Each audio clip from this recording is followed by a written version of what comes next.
This is something that I've been not a fan of for such a long time, bro. Even as a kid, I wasn't a fan. Shout out to Harry Cool Guy for inspiring me to make this video. He just made a video called 20 plus song albums need to stop, and I feel like I needed to add to the conversation and chime in my thoughts on this. I totally understand why the labels love doing this strategy. It's a digital age now. Individual songs that are on the album count towards the album sales. Why do you think they kept putting Dior on Pop Smoke's albums? Or when they added Lemonade to Nav's most recent tape, and they were promoting the album saying it was #1 and it sold what it sold, they knew Lemonade was still doing numbers, so it just ran it up. It's artificial, man. Just some random examples where I wasn't a fan of the tracklist length off top.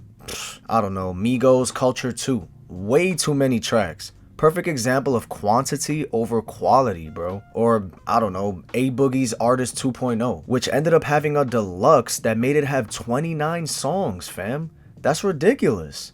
Oh, and Chris Brown, I'm talking to you, fam. My mans gave us a 32 song album with Indigo just for him to give us a deluxe that ended up with 42. I mean, damn, bro, your last album just had 45 songs on it, bro. Look at The Game with his latest tape, Drillmatic. That title is fire, but 30 tracks? You lost me there, buddy. It low-key started a trend when Uzi wanna do an entire album a week after the original and call it a deluxe. That just inflates the first week's sales. Then Nav wanna copy him with that Brown Boy shit after Good Intentions like a day after. Bro, I'm still listening to track 18 off your shit from yesterday. But yeah, I always say this. It could be your favorite artist. Too many songs is too many songs, man. There's too much music nowadays to even digest something like that. And the nerve of these artists, the nerve to add a deluxe to an already bloated track list. That's like giving me a burger with fries and a milkshake for my meal, and then you end up giving me a pizza pie for dessert. Like, come on, bro.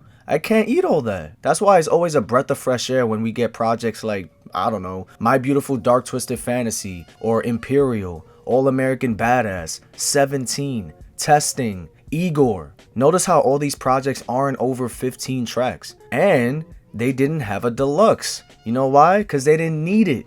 I feel like a lot of albums don't need it. That's another thing that blows mine. I made a video on this a while back talking about how much I hate deluxe albums for the most part, because most of the time it's clearly just a cash grab. But you telling me you want to sacrifice the quality of the album for the rest of time just for first week sales? I don't think it's worth it. Nobody's gonna care what it sold first week a year or two from now. They're just not. And it's extremely rare and damn near impossible to make a 20 plus song album where every single song is a hit or a non-skip. There's usually gonna be skips, some mid, some filler. It's just bound to happen. I couldn't even really name you an album that's flooded with songs and it's a masterpiece. An album that comes to mind is, I don't know, Take Care.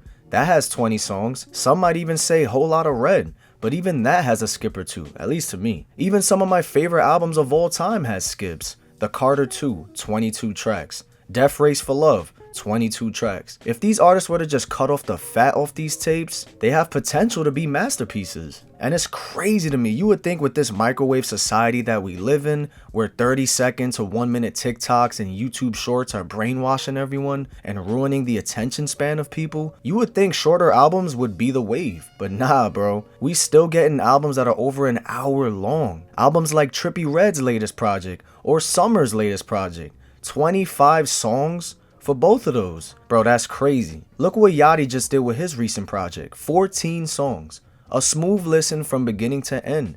Take notes. I mean, just look at Illmatic. 10 songs. And the first one isn't even a song like that with the Genesis, considered the greatest album of all time. Or look at Kids See Ghosts. Very highly praised. 7 songs. So yeah, that's all I gotta say about this for now, bro. Let me know how you feel about all this. Are you guys a fan of long track lists? Comment below, and I'll check you guys in the next video. Peace.